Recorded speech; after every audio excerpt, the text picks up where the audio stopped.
Hello, ladies and gentlemen. This is Javier Novoa from the Geopolitical Investors Cafe. Just looking at a very interesting article, guys, and this is from yesterday, December 8th. And it states the mother of all bubbles in the U.S. is sucking money away from the rest of the world, market expert says. This is very fascinating. It's a theme that I've been reading about for years. And Jim Rogers, of course, the great investor, has been talking about this for years.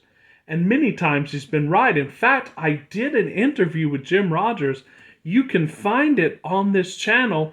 It was after the Monday stock market crash a few months ago, when the stock market crashed the most it had in a while. And many people were saying that that was the beginning of the end of the bubble. Of course, it was not. It did reverse.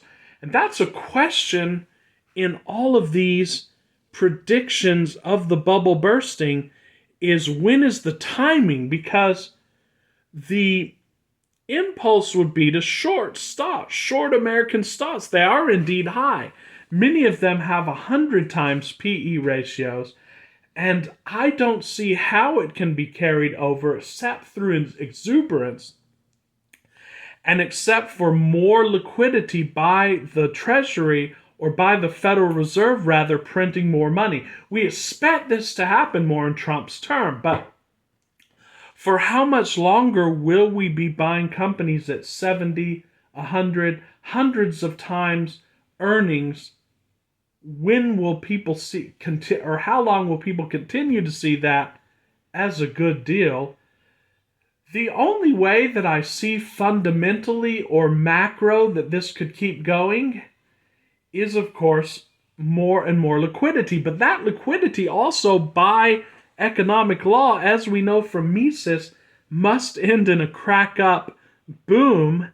It must end in the increase of prices by so much that eventually there will be a boom, and then there will be zero price or no prices because no one will be able to buy anything. So he says, of course, in the micro aspect, this could be justified if you have these PEs lowering due to future PEs or trailing PEs. Say a 70 PE ratio could be a 10 PE ratio in 5 years if sales, if earnings, if net income increases by multiples just due to the exuberance of the economy and people having more money. That indeed is possible. I find it highly unlikely. It has not happened yet.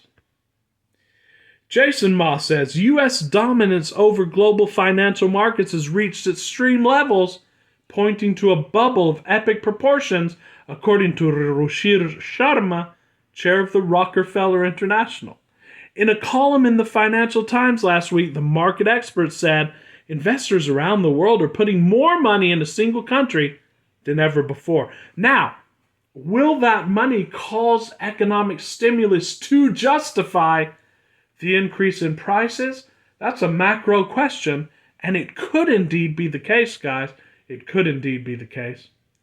He says all of American exceptionalism, I'd say, especially with the Trump win, in markets has now gone too far. Sharma, who authored the recent book, What Went Wrong with Capitalism, warned.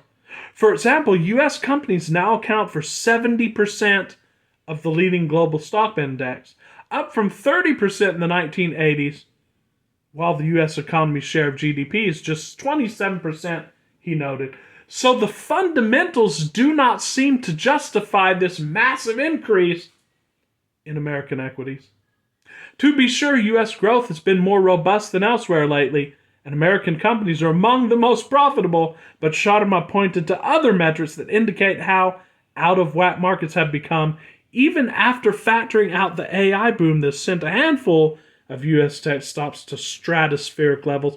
Indices that weigh stocks by price instead of market cap and adjust for the leading tech giants show that the U.S. has outperformed the rest of the world by more than 4-1 since 2009. It's not limited to stocks. $1 trillion in foreign capital has poured into the U.S. and debt markets.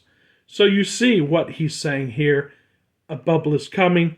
Many of us have said that. And one of the obvious uses of that, or one of the obvious investment implications is, well, if the bubble pops, number one, if we're smart enough, we can try to ride that bubble up a little and benefit.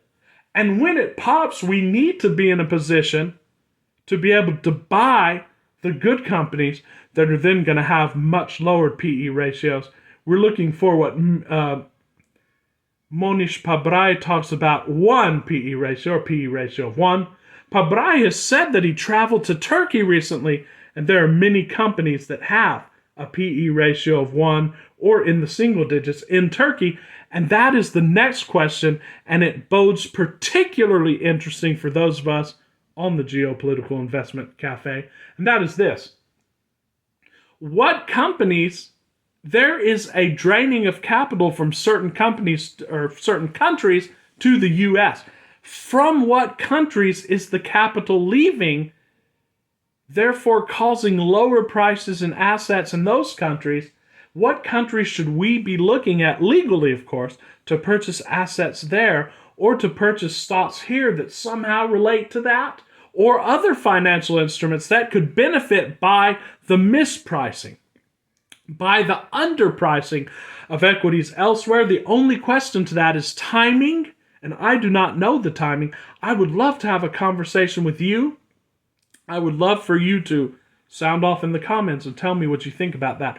What countries should we be looking to invest in that are now underpriced, and when should we do it?